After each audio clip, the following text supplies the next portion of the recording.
Right. There's been a huge downtime in the life of these nettles, and I've been severely lacking in my greens. I've been having to buy my greens from the local farmers market, and waiting for the winter rains to come back in, so these nettles, these nettle patches around the farm can start to come back. To encourage them to grow larger and fewer leaves, as opposed to having more leaves that are smaller, you cut them back. And roughly cut them in half. And that's going to give you bigger leaves to harvest. So I do this every year. Although, like I said, this year I'm a little bit late. But I'll come back next week, and this whole thing will be booming with leaves that are this big. They're as big as that. Nettle in particular has a very high threshold for pain, so this is actually stimulating its growth. It's not stifling it. Running in my wolfratches today. I don't know if anyone's seen these.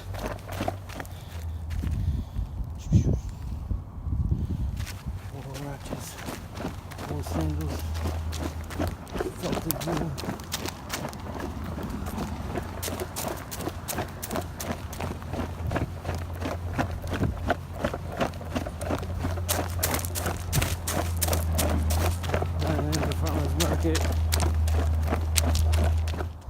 Right, there's the progress we got on the scraping the hide.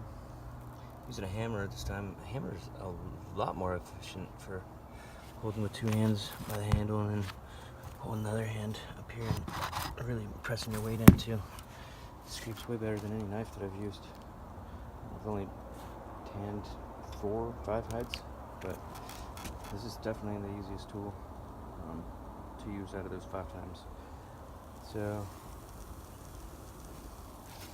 yeah, sheep butter fried taco, using this lady's tortillas that grows corn and makes them into tortillas and sells them at the farmer's market.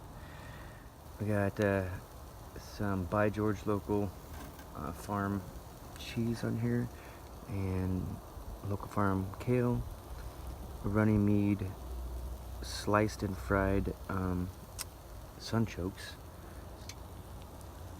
Yeah, and last night I had tacos. I made tacos without the sunchokes, but instead used some mushrooms from one of the vendors at the farmer's market that he forages and grows, I believe, his own mushrooms. And last night I had trumpets, king trumpets, I think they were. And it was pretty good, but I like the fried sunchokes here. Slice them up real thin with my shears, and until they get mashable. If I can press down on them and they can mash out, then they're fried good, and it only takes like 5 minutes, whereas boiling sunchokes takes forever. This much butter left right now. I got this from this morning. A big ball of butter down there. All I gotta do is finish drinking that out from underneath it.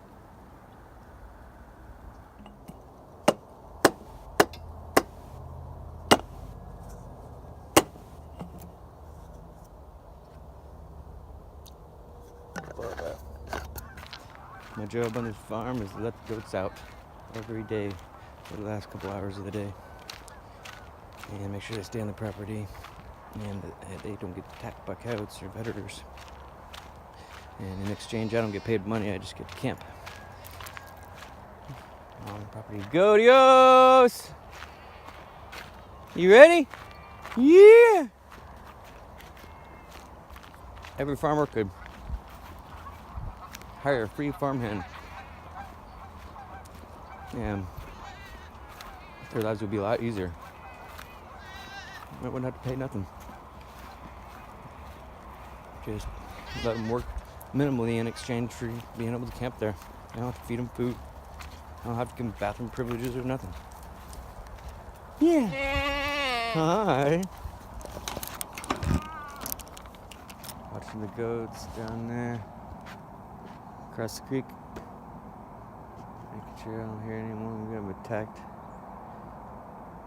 I have to run down there and defend him.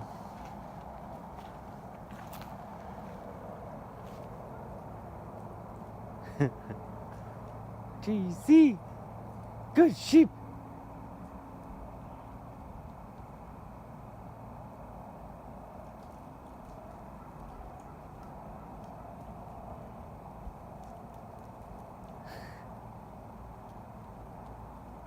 These have been my two most active and animated ewes that I've ever had, Dottie and JC. They're both in milk right now and they're jumping around like clowns. You guys are silly. Yeah. There comes a bunch of them from there. There they are. I knew there was a bunch of them. Oh my god, I love that. I love seeing that. That feels so good as a shepherd to know that.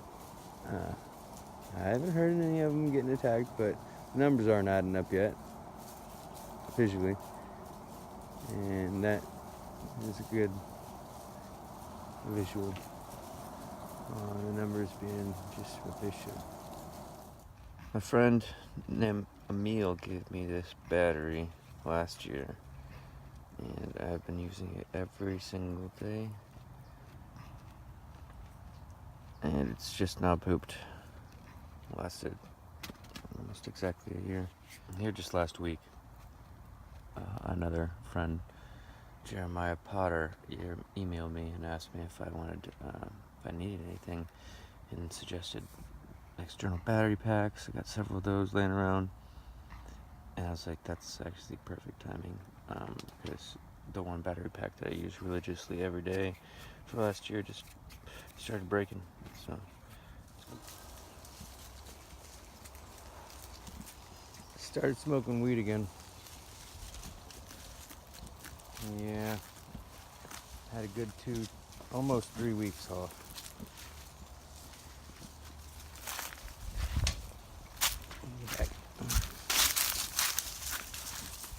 Started eating carbs again too.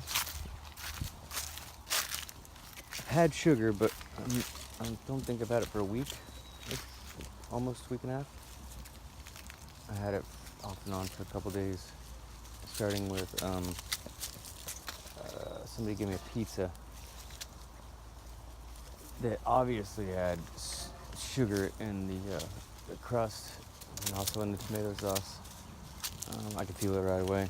And that same person gave me some pear jam, pear butter. They promised didn't have hardly any sugar added because the pears were cooked down and so sweet naturally. I swear, that just sparked my carb habit, like right back up. That pear especially. I think I ate that like within that day. Went right back to my food cabinet for another portion of it. It was a little ass jar, but if it had been bigger, I probably would have finished it off that night. But carbs are sure addictive. And weed is sure addictive, especially in Oregon where it's free. Yeah.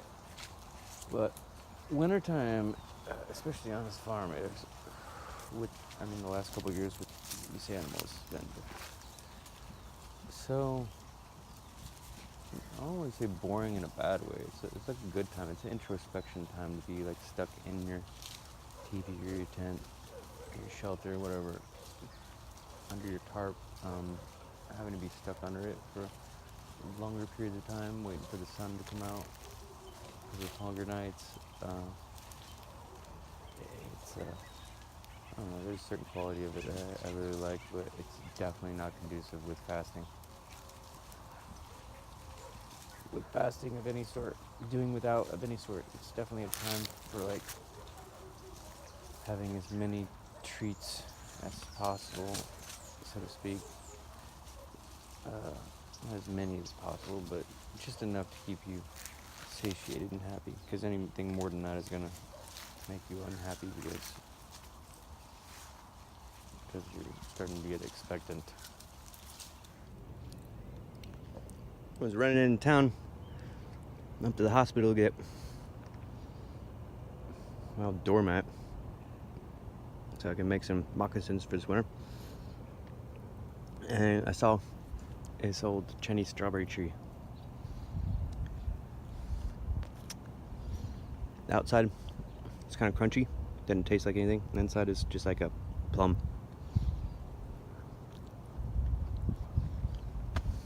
Awesome. Chinese strawberry tree.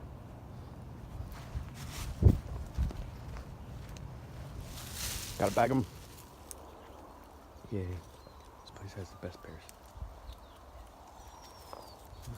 The homeowners over there gave us permission to come in here and get ground scores whenever we wanted. That was last year, so I assume it still stands. We're here at El Tapatio restaurant and get some Comac potluck before he takes off to take it to his potluck. This is where he makes it.